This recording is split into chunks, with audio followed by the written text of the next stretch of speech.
ବ୍ରଜନାଥ ବଡ଼ଜନା ସାହିତ୍ୟ ପରିଷଦର ଚତୁର୍ଥ ସାମ୍ବତ୍ସରିକ ଉତ୍ସବ ଅନୁଷ୍ଠିତ।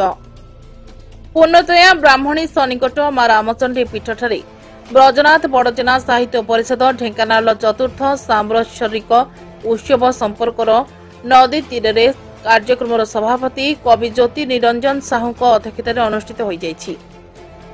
ଏହି ପରିପ୍ରେକ୍ଷୀରେ ଉତ୍ସବକୁ ମଧୁମୟ ଓ ଭାବମୟ କରିବା ପାଇଁ ରଶ୍ମିତା ରାଉତ ଓ ଲୀଳାବତୀ ପରିଡ଼ା, ଦେବୀପ୍ରସାଦ ନାୟକ, ପୁରୁଷ ସିଂ ସାମନ୍ତଙ୍କ ସଂଯୋଜନାରେ ଜିଲ୍ଲାର ବିଭିନ୍ନ ପ୍ରାନ୍ତରୁ କବି କବୟିତ୍ରୀମାନେ ଯୋଗଦେଇ ସ୍ୱରଚିତ କବିତା ପାଠ କରିବା ସହ ଭକ୍ତିମୟ ପରିବେଶ ସୃଷ୍ଟି କରିଥିଲେ, ଯାହାକୁ ବରିଷ୍ଠ କବି ବିନୟ କୁମାର ସାମଲ ଅତି ଚମତ୍କାର ଢଙ୍ଗରେ ସମୀକ୍ଷା କରିଥିଲେ।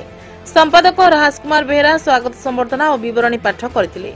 ମୁଖ୍ୟ ଅତିଥି ଭାବରେ ପ୍ରଫେସର ଶାନ୍ତନୁ କୁମାର ମହାପାତ୍ର ଓଡ଼ିଆ ଅସ୍ମିତା ପ୍ରସଙ୍ଗରେ ସ୍ୱୟଂ ଅଭିଭାଷଣ ଦେବା ସହ ବେଶୀ ପଢ଼ିବା ଓ କମ୍ ଲେଖିବାକୁ ଆହ୍ୱାନ କରିଥିଲେ।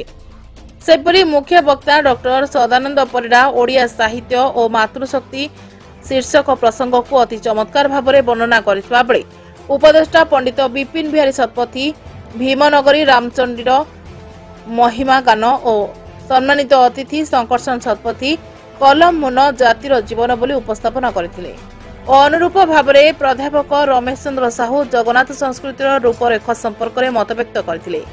ଏହା ସହିତ କବି ଦେବୀପ୍ରସାଦ ନାୟକ ସେଲୁନ ପାଖେ ବେଲୁନବାଲା ଓ ଶ୍ରଦ୍ଧାଞ୍ଜଳି ନାୟକ କବିତା ପୁସ୍ତକ ଲୋକାର୍ପଣ ହୋଇଥିଲା। ଶେଷରେ ସ୍ତମ୍ଭକାର ପ୍ରେମାନନ୍ଦ ପାଣିଗ୍ରାହୀ ଧନ୍ୟବାଦ ଅର୍ପଣ କରିଥିଲେ। କେନ୍ଦ୍ରରୁ ସନ୍ତୋଷ କୁମାର ମହାପାତ୍ରଙ୍କ ରିପୋର୍ଟ, ଚେତନା ମିଡିଆ।